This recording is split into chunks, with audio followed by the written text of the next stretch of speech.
Assalamualaikum warahmatullahi wabarakatuh. Salam sehat dan sejahtera buat anak-anakku di rumah.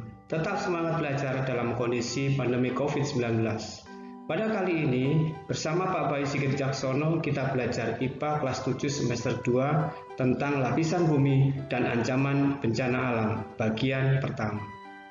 Ingat, senantiasa biasakan diri untuk disiplin melaksanakan protokol kesehatan dengan 5M, yaitu mencuci tangan, memakai masker, menjaga jarak, menjauhi kerumunan, dan mengurangi mobilitas. Salam IPA, maju bersama, hebat semua.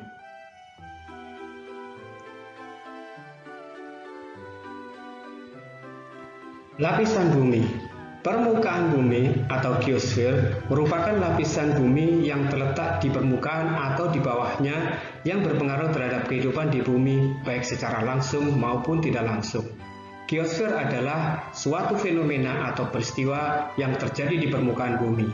Hal tersebut meliputi lapisan atmosfer, litosfer, biosfer, hidrosfer, serta antroposfer. Geosfer berasal dari kata geo yang berarti wilayah dan sphere yang berarti menaungi atau yang mengelilingi. Struktur lapisan bumi terdiri atas 1. Lapisan kerak bumi dengan ketebalan 32 km. 2. Selimut bumi dengan ketebalan 2900 km yang terdiri dari 3 lapisan, yaitu litosfer, astenosfer, dan mesosfer. 3 adalah inti bumi dengan jari-jari 3500 km yang terdiri dari 2 lapisan, yaitu lapisan inti luar dan lapisan inti dalam. Kerak bumi atau crust. Kerak bumi adalah lapisan terluar yang terbagi menjadi 2 kategori, yaitu kerak samudra dan kerak benua. Kerak samudra mempunyai ketebalan sekitar 5 sampai dengan 10 km, sedangkan kerak benua mempunyai ketebalan sekitar 20 sampai dengan 70 km. Penyusun kerak samudra yang utama adalah batuan basalt, sedangkan kerak benua batuan penyusun yang utama adalah granit yang tidak sepadat batuan basalt. Kerak bumi dan sebagian mantel bumi membentuk lapisan litosfer dengan ketebalan total kurang lebih 80 km. Temperatur kerak meningkat seiring kedalamannya. Pada batas terbawahnya, temperatur kerak menyentuh angka 11.100 derajat Celcius. Kerak dan bagian mantel yang relatif padat membentuk lapisan litosfer. Litosfer. Litosfer berasal dari bahasa Yunani yaitu litos artinya batuan dan sfera artinya lapisan. Litosfer adalah bagian terluar dari bumi yang padat. Litosfer mempunyai bagian atas mantel dan kerak bumi menjadi bagian terluar dari struktur bumi. Litosfer sendiri merupakan lapisan kulit bumi yang tersusun dari batuan dan mineral. Batuan litosfer adalah batuan beku, batuan sedimen, dan batuan metamorf. Litosfer memegang peranan penting dalam kehidupan tumbuhan. Tanah bisa terjadi jika batuan di litosfer mengalami degradasi, erosi, maupun proses fisika lainnya. Batuan kecil dan pasir bercampur dengan hasil komponen organis makhluk hidup yang kemudian membentuk tanah untuk digunakan tempat hidup berbagai organisme.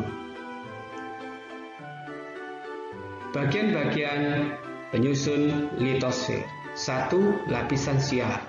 Tersusun dari logam silisium dan aluminium yang berbentuk senyawa SiO2, silikon dioksida, dan Al2O3 aluminium oksida. Pada lapisan ini terdapat batuan sedimen, granit, andesit, dan batuan lain yang ada di daratan benua.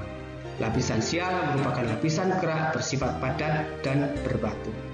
Litosfer ini terbagi menjadi 2 bagian, yaitu kerak benua merupakan benda padat yang terdiri dari batuan granit di atas dan batuan beku di bawah. Kerak ini sering dikenal sebagai benua. Kerak samudra merupakan benda padat yang terdiri dari endapan laut di atas dan batuan vulkanik di bawah. Dan yang paling bawah lagi adalah batuan beku, gabbro, dan kridolit. Lapisan ini terdapat di dasar samudra.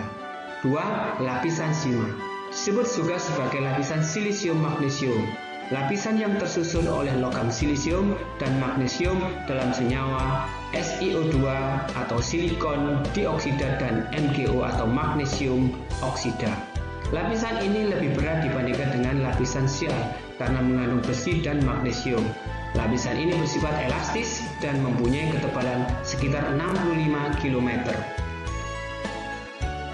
Bentuk muka bumi pada lapisan litosfer akan tampak sebagai berikut.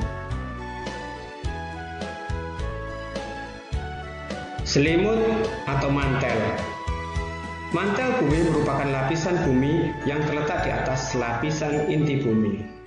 Antara dua lapisan tersebut dibatasi oleh lapisan yang disebut dengan Gutenberg's discontinuity. Batas antara inti dan mantel bumi yang terletak di antara mantel silikat dan inti luarnya yang mengandung besi dan nikel. Batas ini terletak antara kedalaman kira-kira 2.891 km di bawah permukaan laut. Pada lapisan mantel bumi, komposisi didominasi oleh senyawa magnesium.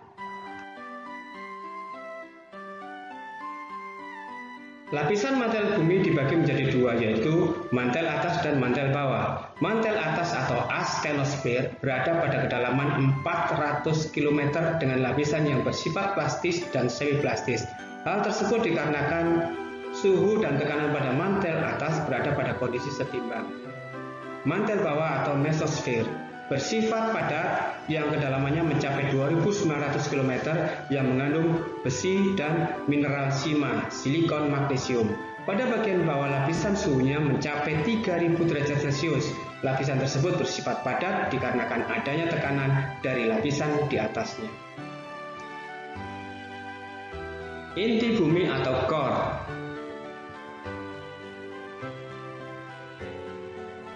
Inti bumi terdiri dari material cair dengan penyusun utama logam besi 90%, nikel 8%, dan lain-lain yang terdapat pada kedalaman 2.900 sampai dengan 5.200 km. Lapisan ini dibedakan menjadi lapisan inti luar dan lapisan inti dalam. Lapisan inti luar tebalnya sekitar 2.000 km, terdiri atas besi cair yang suhunya mencapai 3.900 derajat Celcius. Inti dalam merupakan pusat bumi berbentuk bola dengan diameter sekitar 2.700 km. Inti dalam ini terdiri dari nikel dan besi yang suhunya mencapai 4.500 derajat Celcius. Ancaman bencana alam. Telah kita ketahui bersama bahwa negara kita, Indonesia, adalah negara ketiga di dunia yang mempunyai gunung berapi terbanyak di dunia. Indonesia memiliki 139 gunung berapi. Sebagian besar gunung berapi yang ada di Indonesia terletak di busur Sunda, yaitu zona yang membentuk Pulau Sumatera, Jawa, dan Nusa Tenggara. Hal ini pula yang mengakibatkan terjadinya pergerakan lempengan pada lapis kerak bumi. Dengan mengetahui lapisan-lapisan tersebut beserta dampaknya dari pergerakan lapisan bumi tersebut, kita dapat melakukan upaya penanggulangan bencana alam yang akan dan dapat terjadi di planet kita. Untuk memahami pergerakan struktur bumi, kita simak penjelasan tayangan berikut. Berdasarkan struktur bumi, ada dua teori mendasar yang perlu dipelajari. Yang pertama, teori tektonik lempeng, dan yang kedua, teori gempa bumi dan gunung berapi. Yang pertama, teori tektonik lempeng. Berdasarkan teori ini, kerak bumi dan bagian atas dari mantel bumi terbagi menjadi beberapa bagian. Bagian ini disebut lempeng. Lempeng bersifat plastis dan dapat bergerak di lapisan ini. Ketika lempeng bergerak, akan terjadi interaksi saling menjauh dan memisah. Selain itu, lempeng juga bisa saling mendekat hingga terjadi tubrukan. Apabila dua lempeng saling menjauh, lempeng tersebut bersifat divergen. Divergen ini akan mengakibatkan peristiwa patahan atau retakan. Ketika dua lempeng saling mendekat, maka pergerakan tersebut disebut konvergen. Pergerakan lempeng secara konvergen akan mengakibatkan tabrakan antar lempeng.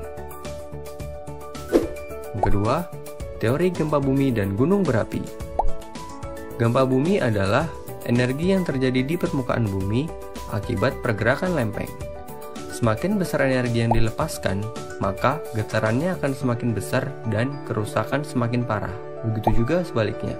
Bumi juga melepaskan gelombang atau getaran yang merambat yang disebut gelombang seismik. Ketika gempa terjadi di dasar laut, gerakan lempeng tersebut akan mendorong air laut ke atas sehingga timbul gelombang yang besar dan kuat yang biasa disebut tsunami. Gunung berapi.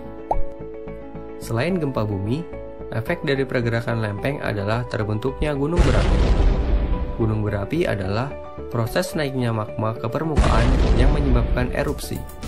Saat terjadi erupsi, magma dan material lainnya dikeluarkan melalui kawah gunung berapi. Berikut adalah bencana alam akibat pergerakan bumi. Gunung Merapi yang meletus di Jawa dan Gunung Sinabung di Sumatera Utara. Gempa tektonik yang terjadi di NTB dan Palembang. Tsunami Aceh akibat patahan yang terjadi di laut. Likuifasi akibat pergerakan lapisan divergen yang terjadi di Palu, Sulawesi Tengah. Demikianlah kegiatan belajar pada kesempatan kali ini. Kita berjumpa lagi pada materi berikutnya, bagian kedua, yaitu hidrosfer. Tetap semangat belajar dari rumah, jaga kesehatan karena wabah COVID-19 belum berakhir. Selamat belajar dan terima kasih. Wassalamualaikum warahmatullahi wabarakatuh.